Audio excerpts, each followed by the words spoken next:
आप देख रहे हैं सुदर्शन न्यूज। नमस्कार, सुदर्शन उत्तर प्रदेश देख रहे हैं आप और मैं हूं आपके साथ स्मारिका ठाकरे। पीएम नरेंद्र मोदी अपने संसदीय क्षेत्र वाराणसी पहुंचे, जहां उत्तर प्रदेश के राज्यपाल आनंदीबेन पटेल और मुख्यमंत्री योगी आदित्यनाथ के साथ साथ अधिकारियों ने पीएम मोदी का भव्य स्वागत किया और साथ ही पीएम ने बीएचयू में बटन दबाकर 1500 करोड़ रुपए से अधिक कई विकास परियोजनाओं का शिलान्यास किया है। इस दौरान राज्यपाल आनंदीबेन पटेल और सीएम योगी मौजूद रहे। परियोजनाओं के उद्घाटन के बाद पीएम मोदी ने कहा कि हम सभी के लिए बहुत मुश्किल भरे ये दिन रहे, लेकिन काशी सहित यूपी ने पूरे सामर्थ्य के साथ इतने बड़े संकट का मुकाबला किया है। और साथ ही काशी को विकास परियोजनाओं की सौगात देते हुए पीएम मोदी ने कहा कि काशी के विकास से जुड़े प्रोजेक्ट्स का लोकार्पण करने का अवसर मुझे मिला है। बनारस के विकास के लिए जो कुछ भी हो रहा है वो सब कुछ बनारस की जनता के लिए प्रयास की जा रही है। लोकार्पण भी विधिवत उसका काशी के विकास से जुड़े 1500 करोड़ रुपए से अधिक के प्रोजेक्ट्स का शिलान्यास और लोकार्पण करने का अवसर मुझे मिला है। बनारस के विकास के लिए जो कुछ भी हो रहा है वो सब कुछ महादेव के आशीर्वाद और बनारस की जनता के प्रयास से ही जारी है। तो वहीं उत्तर प्रदेश की राजधानी लखनऊ के काकोरी में एटीएस ने 11 जुलाई को 2 संदिग्ध आतंकवादियों को गिरफ्तार कर लिया है, जिस पर बड़ा खुलासा करते हुए UP ADG law and order Prashant Kumar ने प्रेस कॉन्फ्रेंस के जरिए बताया कि दोनों आतंकवादी 15 अगस्त से पहले प्रदेश में धमाके करने की योजना बना रहे थे। अलकायदा के अंसार गजवत उल हिंद से जुड़े 2 आतंकियों मिनहास अहमद और मसीउद्दीन को गिरफ्तार कर लिया गया। संदिग्ध आतंकियों के पास से विस्फोटक और असलहे बरामद किए गए हैं। दोनों आतंकियों के पाकिस्तान से भी कनेक्शन है। ये दोनों पाकिस्तान से हैंडल हो रहे थे। जुलाई को जिन 2 व्यक्तियों को यूपी एटीएस के द्वारा गिरफ्तार किया गया था, जो कि अलकायदा के इंडियन सब कॉन्टिनेंट ग्रुप से समर्थित थे, उनसे पुलिस कस्टडी रिमांड के दौरान पूछताछ की गई और उनसे जो सूचना प्राप्त हुई है उसके आधार पे 3 अन्य व्यक्तियों को गिरफ्तार किया गया। तो वहीं बुलंदशहर में मृतक कंप्यूटर ऑपरेटर विनीत शर्मा की धर्मपत्नी को वरिष्ठ पुलिस अधीक्षक की तरफ से आर्थिक सहायता के लिए 33,28,948 रुपए की धनराशि का चेक प्रदान किया गया। दरअसल जनपद के CCTNS लैब में तैनात कंप्यूटर ऑपरेटर, जो साल 2014 में कंप्यूटर ऑपरेटर थे, जिनकी ब्लड कैंसर की बीमारी के कारण मृत्यु हो गई थी। आपको बता दें कि मृतक की 2 छोटी बच्चियां हैं और घर में आय का कोई अन्य साधन नहीं है। इसलिए वरिष्ठ पुलिस अधीक्षक बुलंदशहर सहित सभी अधिकारी कर्मचारियों की तरफ से निर्णय लिया गया कि 1 दिन का वेतन इनके परिवार को आर्थिक सहायता के रूप में दिया जाए, ताकि बच्चियों का पालन पोषण सम्मानजनक तरीके से हो सके।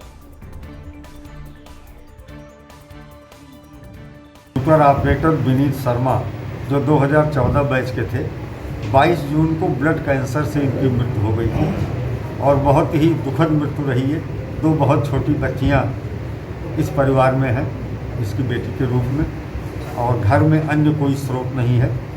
तो हम लोगों ने निर्णय लिया कि 1 दिन का वेतन पूरे जनपद के सभी अधिकारियों कर्मचारियों का इन्हें आर्थिक सहायता के रूप में। तो वहीं बुलंदशहर के थाना नरसेना में उस समय हड़कंप मच गया जब एक साध्वी सेवादार की गला घोंटकर हत्या कर दी गई। दरअसल ये बताया जा रहा है कि मृतक सेवादार पिछले 10 साल से मंदिर में सेवा कर रही थी। तो वहीं गुरुवार को बदमाशों ने लूट की घटना के बाद बुजुर्ग साध्वी को मौत के घाट उतार दिया और साथ ही आरोपियों ने साध्वी का मोबाइल और बैंक पासबुक और कुछ सामान लेकर मौके से फरार हो गए, जिसके बाद स्थानीय लोगों ने इस वारदात की सूचना पुलिस को दी। तो वहीं मौके पर पहुंची पुलिस ने मामला दर्ज कर शव को पोस्टमार्टम के लिए अस्पताल भेज दिया है। फिलहाल पुलिस की तरफ से आरोपियों की तलाश जारी है। जब मैं अपने घर से आया, मेरे को बताई गई कि आपकी चाची खत्म हो गई हैं, तो मैं अपने घर से चला। घर आने के बाद मैंने यहाँ पे देखा तो चाची का कपड़ा हटा कर देखा तो चाची के सिर पर चोट के निशान है, या कान पे चोट के निशान है और मुंह पर निशान है, गले पर निशान लगे हुए हैं। मन की भाई इनकी चाची की किसी तो वहीं बरेली में रात को गश्त पर निकले दारोगा पर अपराधियों ने ताबड़तोड़ फायरिंग कर दी। पूरा मामला घंटाघर के पास एक निजी बैंक एटीएम के बाहर का है, जहां दारोगा गश्त पर निकले थे। तो वहीं एटीएम के पास कुछ संदिग्ध व्यक्ति खड़े थे, जिसके बाद दारोगा ने संदिग्ध व्यक्तियों से खड़ा होने का कारण पूछा, जिस पर आरोपियों ने दारोगा पर ताबड़तोड़ फायरिंग शुरू कर दी।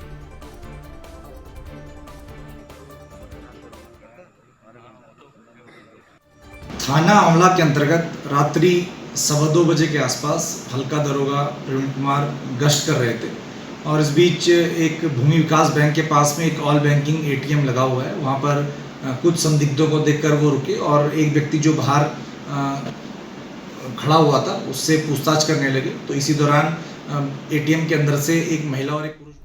तो वहीं बदायूं में उस समय हड़कंप मच गया जब एक युवक की ट्यूबवेल से सिंचाई करते समय करंट लगने से मौत हो गई। आपको बता दें कि पूरा मामला रिजोल का है, जहां युवक अपने खेत में सिंचाई के लिए ट्यूबवेल चलाने के लिए गया था, लेकिन ट्यूबवेल चालू करते समय ही युवक को करंट लग गया, जिससे मौके पर ही युवक की मौत हो गई। तो वहीं स्थानीय लोगों ने आनन फानन में इस घटना की सूचना बिजली विभाग को दे दी, जिसके बाद बिजली विभाग से लाइन को काटा गया, लेकिन तब तक युवक की मौत हो गई थी। तो वहीं युवक की मौत पर पूरे इलाके में मातम फैला हुआ है। तो वहीं मुख्यमंत्री सामूहिक विवाह योजना के अंतर्गत विकास खंड सदर चंदौली में शुभ विवाह कार्यक्रम का आयोजन किया गया। इस दौरान पूरे रीति रिवाज के साथ ब्राह्मणों के वैदिक मंत्रोच्चार के बीच 43 नव विवाहित जोड़े परिणय सूत्र में बंधे। तो वहीं विधायक, डीएम और ब्लॉक प्रमुख, सीडीओ, बीडीओ ने नवनिवाहित जोड़े को आशीर्वाद दिया और साथ ही प्रमाण पत्र और उपहार भी भेंट किए।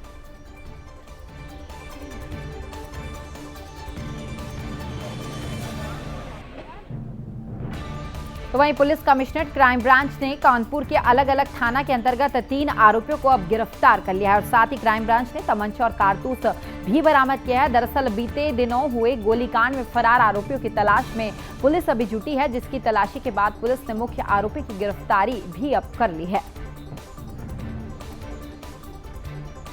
किस तरीके का अपराध करते थे? किसी बिल्डर ने या बेकनगंज के अंदर कुछ दिन पहले एक गोलीकांड हुआ था, जिसमें एक व्यक्ति को गोली भी लगी थी।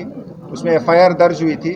तो परसों के दिन रात में एक मुठभेड़ में 2 लोगों।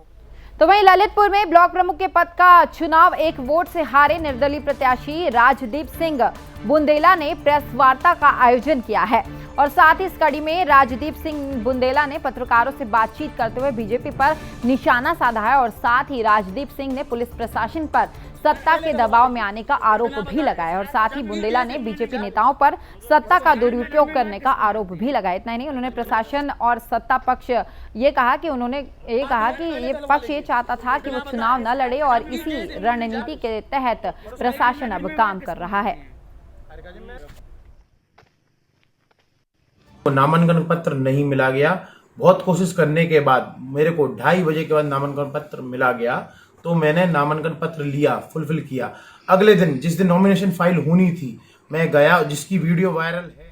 तो वहीं मुरादाबाद में एसएसपी ऑफिस के आगे एक महिला अपनी मां और एक बेटी के साथ धरने पर बैठ गई। महिला का यह आरोप है कि उसकी नाबालिग बेटी को 10 जनवरी को अपहरण कर लिया गया, जिसका मुकदमा दर्ज करवाने के बाद भी पुलिस की तरफ से कोई ठोस कदम नहीं उठाया गया है। हर बार कार्रवाई का आश्वासन देकर नाबालिग की मां को चक्कर काटने पर मजबूर किया जा रहा है, जिसके चलते परेशान होकर महिला धरने पर अब बैठ गई है।